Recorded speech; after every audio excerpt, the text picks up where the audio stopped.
ಹೊಸ ವರ್ಷದ ಮೊದಲ ದಿನವೇ ತಪ್ಪಿದೆ ಭಾರಿ ದುರಂತ. ಕನಕಪುರದ ಸಂಗಮದ ಬಳಿ ಬಸ್ ಬ್ರೇಕ್ ಫೇಲ್ ಆಗಿರುವಂತದ್ದು. ಪ್ರಪಾತಕ್ಕೆ ಬೀಳ್ತಾ ಇದ್ದ ಬಸ್ ಪವಾಡ ದೃಶ್ಯವಾಗಿ ಬಚಾವಾಗಿದೆ.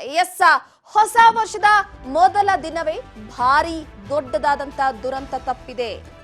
ಕನಕಪುರ ಸಾತನೂರು ಸಂಗಮ ಘಾಟ್ ಸೆಕ್ಷನ್ ಬಳಿ ಈ ಒಂದು ಘಟನೆ ನಡೆದಿರುವಂತದ್ದು. ಒಂದು ಕಡೆ ಭಾರಿ ದೊಡ್ಡ ದುರಂತ. ಬ್ರೇಕ್ ಫೇಲ್ ಆಗಿ ಪ್ರಪಾತಕ್ಕೆ ಬೀಳ್ತಾ ಇದ್ದಂತ ಬಸ್ ಪವಾಡದೃಷ್ಟವಾಗಿ ಬಚಾವಾಗಿದೆ. 110ಕ್ಕೂ ಹೆಚ್ಚು ಪ್ರಯಾಣಿಕರಿದ್ದಂತ ಕೆಎಸ್ಆರ್ಟಿಸಿ ಬಸ್ ಇದು.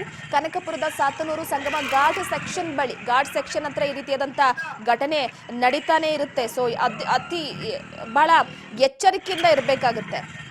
ಸೊ ಈಗಾಗಲೇ ದೇವಸ್ಥಾನಕ್ಕೆ ತೆರಳುತ್ತಾ ಇದ್ರು ಭಕ್ತರು. ಅದೃಷ್ಟವಶಾತ್ ಯಾವುದೇ ಪ್ರಾಣಾಪಾಯ ಸಂಭವಿಸಿಲ್ಲ. ರಸ್ತೆಯ ತಡೆಗೋಡೆಗೆ ಡಿಕ್ಕಿ ಹೊಡೆದು ಬಚಾವಾಗಿದೆ ಬಸ್. ಸ್ಥಳಕ್ಕೆ ಸಾತನೂರು ಪೊಲೀಸರು ಭೇಟಿ ನೀಡಿ ಪರಿಶೀಲನೆ ನಡೆಸಿದ್ದಾರೆ. ಅಕಸ್ಮಾತ್ ತಡೆಗೋಡೆ ಇರಲಿಲ್ಲ ಅಂತ ಅಂದಿದ್ರೆ ಅಲ್ಲಿ ದೊಡ್ಡ ಅನಾಹುತವೇ ಆಗ್ತಾ ಇತ್ತು. 10 ಅಲ್ಲ 20 ಅಲ್ಲ. ಸೊ ಅಲ್ಲಿದ್ದಂತಹ ಪ್ರಯಾಣಿಕರ ಸಂಖ್ಯೆ 100 ದಾಟಿತ್ತು. ಸೊ ಅಕಸ್ಮಾತ್ ಏನಾದ್ರು ಪ್ರಪಾತಕ್ಕೆ ಬಿದ್ದಿದ್ರೆ ಘನಘೋರ ದುರಂತ.